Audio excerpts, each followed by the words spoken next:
Take 1.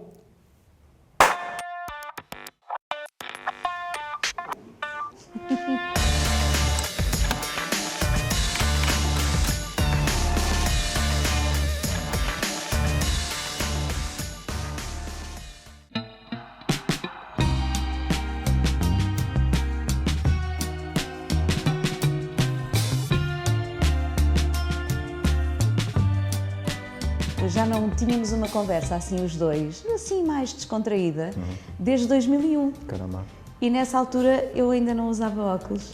E hoje vais estrear a nossa primeira entrevista. Eu também já passei a usar óculos, já deixei de usar óculos, tenho lentes de contacto, faz parte. E a nossa vida já evoluiu tanto desde essa altura, certo? Mudou várias vezes. Tornaste uma espécie de um líder inspirador da causa Agradeço. da LGBT. Eu presumo que sim, mas Nós vemos-te assim e é assim que és apresentado. abracei a causa da diversidade, que eu acho que para mim significa, tem um grande significado, sendo um homem gay. Durante uma parte significativa da minha vida saí do armário e nunca tive nenhum problema em assumir a minha identidade. O mais engraçado é que quando nós falamos com aquilo que nós vamos chamar o grupo maioritário, vamos chamar homens e mulheres heterossexuais, e sobretudo homens heterossexuais, quando falamos com eles, todos eles tiveram, em algum momento da sua vida, nós estamos rodeados aqui no estúdio, aqui no hotel, com algumas deles, podemos lhes perguntar, houve algum momento na tua vida em que tu te sentiste discriminado, em que te sentiste que não te foi dada a melhor oportunidade, ou porque não fazes parte da classe social certa, ou porque não és uma pessoa de Lisboa e vieste para Lisboa, quem és tu? Hoje estávamos a falar de manhã sobre alguém que veio das colónias e veio para Lisboa, muita gente quando vieram das colónias, minha família vem de Angola, como é que se sentiram quando voltaram a Portugal? Toda a gente já viveu momentos de exclusão, no colégio, ou na escola, ou no liceu, quantos miúdos não foram bullied? E já não estou a falar bullied porque fazem parte de uma minoria qualquer. Estou a falar do bullying normal, se é que se pode dizer assim. Por isso, já todos nós fomos vítimas de exclusão. E como é que nós nos sentimos nesse momento? O profundo sentimento de injustiça, de não poder ter acesso a alguma coisa, não poder desfrutar de alguma coisa, por razões que nós próprios não controlamos, por sermos quem nós somos.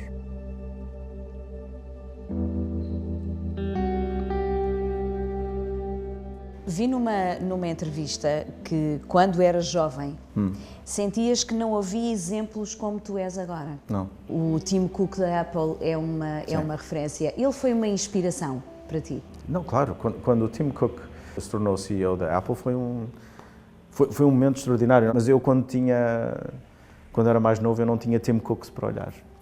Eu tínhamos apenas como referência aquelas imagens absolutamente estereotipadas do que é um gay. Eu não conseguia ver se tinha futuro ou não e achava que olhava para a frente e não via nada, não tinha. É uma perspectiva muito solitária, se tu quiseres, quando se olha para a frente. Uma das razões pelas quais eu torno a minha sexualidade tão visível é precisamente para permitir que as gerações mais novas possam ver que existe futuro, possam ver que é possível crescer. E que somos, afinal, todos iguais. E que, afinal, somos iguais. Uma das coisas que mais me dá prazer é sempre que há algum evento que torna mais visível a minha sexualidade, eu sempre recebo e-mails de alguém a dizer: olá, o meu nome é não sei quem, vivo não sei onde, eu vi isto, obrigado. Eu quero que tu saibas que ontem falei com a minha avó, ainda bem, não sei quem é a avó, mas, e obrigado e agora estou a dar este grande passo na minha vida e só por isso já vale a pena. E o teu casamento, e em Portugal, Sim. Foi um passo muito importante na tua vida. Foi extraordinário, foi uma coisa. O casamento foi a celebração com todas as pessoas que nós amamos. Nós tivemos pessoas de 20 e tal países a voar para Lisboa para estar connosco e foi um incrível momento especial em Sintra. E é aqueles momentos em que tu percebes que é possível, é absolutamente possível fazer o que tu quiseres, sendo tu quem tu és. E essa sensação de liberdade é a maior definição de humanidade que tu podes ter. Falamos de viagens. Bora. Tu agora vives em Londres, mas a tua vida divide-se entre Londres, Miami, São Paulo, Lisboa. Foi onde eu vivi, não é? Todos os sítios por onde já passaste, agora estás, digamos que, sediado em Londres. De toda a experiência que tens dos mercados internacionais por onde já passaste, Onde é que foi mais fácil e mais difícil trabalhar? Mais fácil, Londres, certamente, que é uma cidade que naturalmente acolhe gente de todo o mundo, é onde é mais fácil trabalhar. Mais difícil trabalhar... mais difícil trabalhar...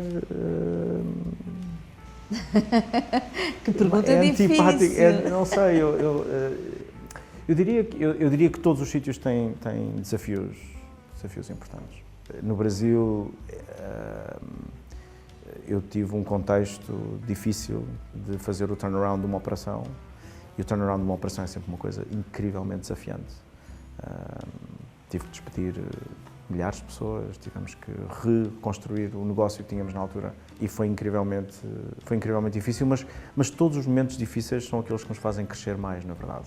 Eu aprendi mais sobre a natureza humana e aprendi mais sobre o mundo dos negócios e aprendi mais sobre mim mesmo, precisamente porque estava a passar por essa fase difícil em São Paulo. Foram anos onde eu aprendi muito. Foram muito duros, mas aprendi muito.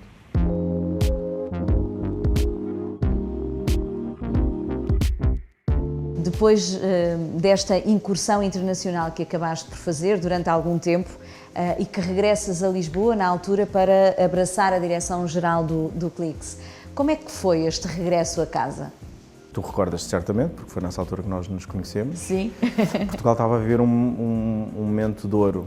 Para mim foi um privilégio enorme ter sido convidado para liderar uma companhia que na altura genuinamente estava a revolucionar Portugal. Toda a gente se lembra do... Não toda a gente, mas haverá muita gente que se lembra do fazer cliques custa nix, que era uma maneira de dizer aos portugueses: a internet agora está disponível para toda a gente. E chegar a Portugal para fazer isso foi um momento mesmo especial. Havia uma espécie de um acordar do país, havia um nível de energia e de vibração no ar enorme, uma sensação de possibilidade, do agora é que é, e isto vai ser grande e vai ser bom e vai ser em bom. Foram momentos mesmo inesquecíveis, muito excitantes. Portugal continua a ser o teu cantinho, assim, o sítio onde tu de vez em quando tens necessidade de vir. Porque eu tenho que pôr os meus pés na areia e tenho que olhar para o mar. Eu nasci na praia, sou um rapaz de praia, sou um beach boy e preciso muito de estar a olhar para o Atlântico. É uma coisa que faz parte de quem eu sou e que me define. O Rodrigo diz muitas vezes, quando me vê mais agitado ou mais cansado, eu tenho que levar para a praia para tu te reencontrar. E é verdade.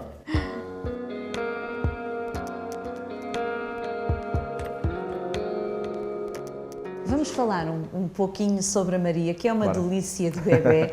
Eu acho que sim. Eu acompanho-te todos os dias nas redes sociais, esta maravilha de estarmos sempre ligados. Como é que acontece a Maria na tua vida? Eu sempre quis ser pai, mas eu só quereria ser pai no dia em que eu partilhasse a minha vida com alguém Muito com especial. quem eu acharia que essa viagem ia valer a pena. Conheci muita gente na minha vida, que fez parte da minha vida, e nunca achei que tinha encontrado a pessoa certa. E é um clichêzaço do pior que há, mas quando eu conheci o Rodrigo, 3 segundos depois de conhecer o Rodrigo, eu sabia Que era ele. eu sabia que era ele. Eu sabia que, se isto correr bem, é com este que eu quero construir a minha família. E assim foi. Nós tivemos a Maria nos Estados Unidos e é uma delícia, de uma experiência e muda a nossa vida completamente. Hoje eu sou uma pessoa muito diferente do que era há 5 meses atrás. Acredito que sim.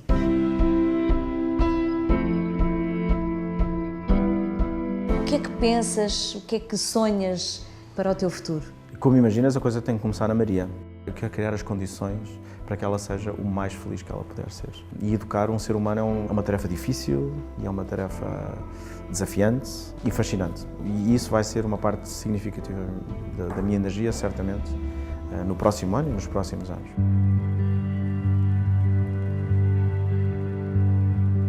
Quando eu penso em futuro, também penso no mundo que nos rodeia, e nós temos estado a passar, desde 2016, momentos muito difíceis. O mundo tal como o conhecemos, viemos a compreender que é mais frágil do que nós estávamos à espera. Há muitas coisas com as quais contamos e que podem não estar lá quando nós precisamos delas.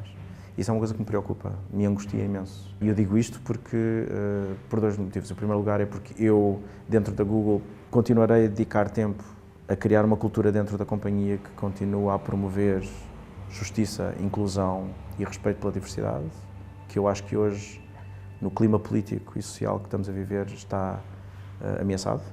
Naquilo em que eu puder tocar e em que eu for responsável, vou tentar defender esses valores o máximo que me for possível. E do ponto de vista de como cidadão, tentarei também estar muito envolvido para continuar a proteger essas conquistas que foram conseguidas nos últimos anos e que em alguns casos, se não tivermos cuidado, podem ser perdidas. Isso é uma coisa que me angustia e que me tira sono, genuinamente, e tira-me qualidade de vida. Isto depois prende-se com a Maria. Sim. Porque eu quero garantir que o mundo onde a Maria vai crescer é um mundo que tem os valores em que eu acreditava e que continuo a acreditar e que eu sinto que alguns deles podem estar ameaçados. Nem te vou dizer mais nada, porque este é o melhor final para a nossa conversa. Que bom, obrigado. Pedro.